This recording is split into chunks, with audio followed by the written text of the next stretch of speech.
Hello and welcome to our next video in our World War I series. This one is going to be focused on the Armistice negotiations, looking at how the negotiations were undertaken and some of these key events leading up to the Armistice. First of all, I want to take a very brief look at Wilson's 14-point speech. Now, Wilson gave this speech quite early on. This was actually given in January 1918, so some time before the Armistice negotiations begin. But it is very important to have an understanding of the 14-point speech if you are then looking forward to what negotiations were taking place and what America was expecting, and also what the Germans were expecting out of the Armistice negotiations. So I'm not going to go through them in a lot of detail here. They're nice and easy to read, and you should be familiar with all the 14 points and think about why Wilson including each of them in his speech.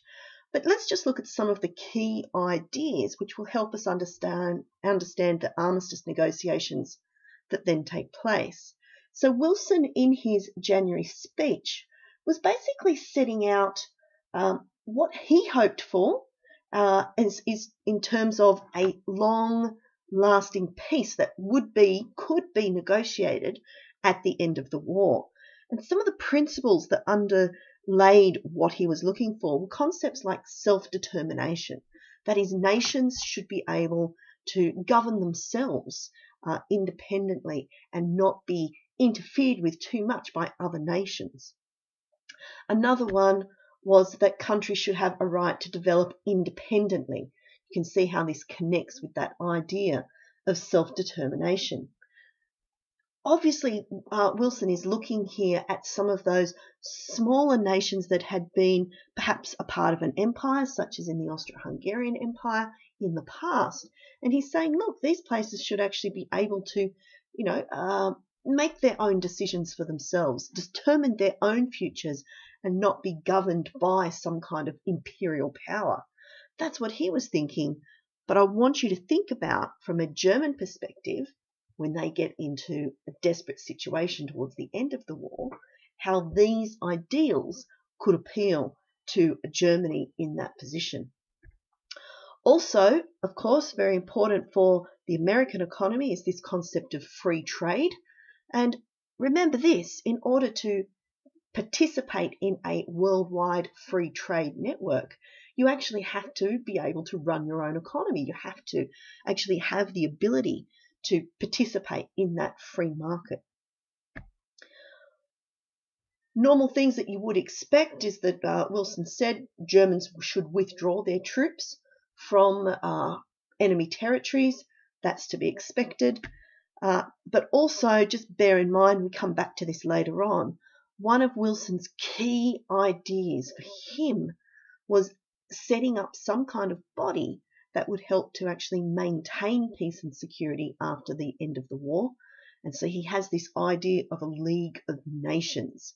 Very, very important to Wilson to get this body up and running to establish and maintain world peace.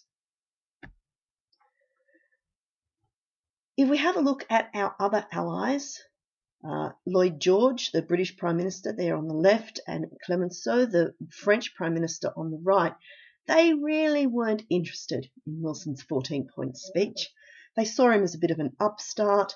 Here they are, they're still in the depths of war, still fighting against the Germans, and Wilson is making all these grand, naive kind of statements is the kind of way that they saw it.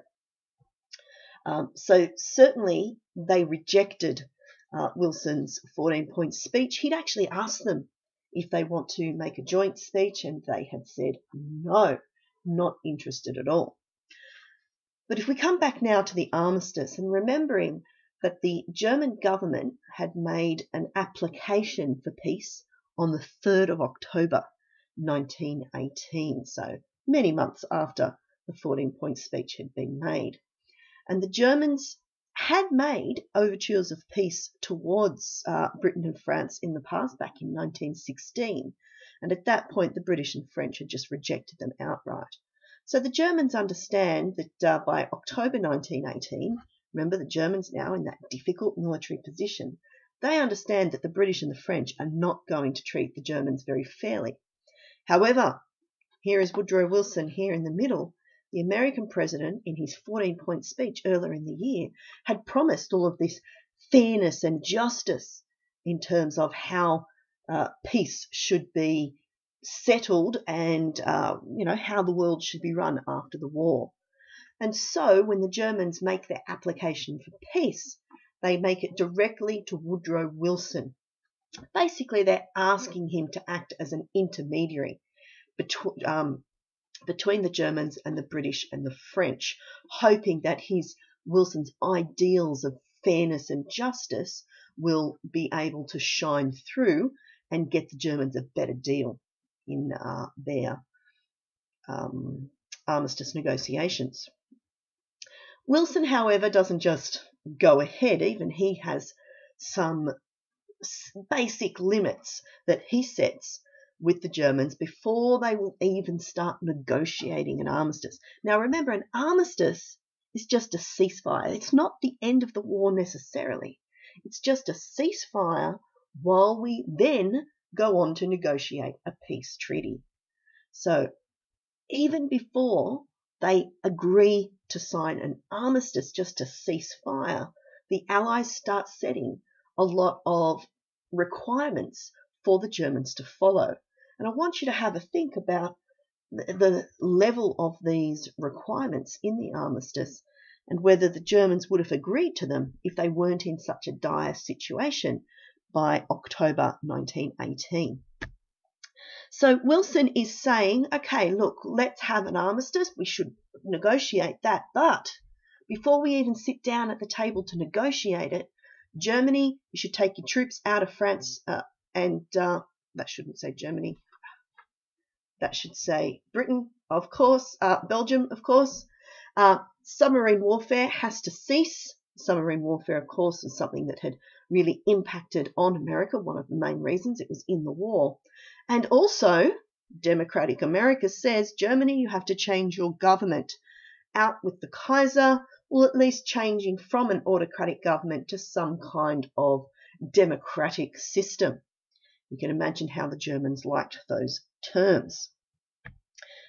What did the British and the French think of this?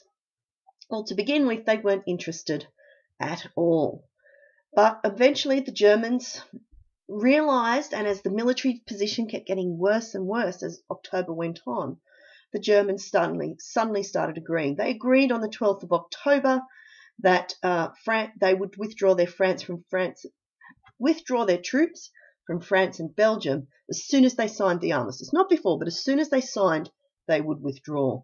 And on the 21st of October, the Germans agreed that submarine warfare would cease. In fact, they ceased it automatically on the 21st of October. Haven't quite changed the autocratic governments yet, but they are moving towards meeting the kind of conditions that Wilson was setting. Eventually, Britain and France get on board.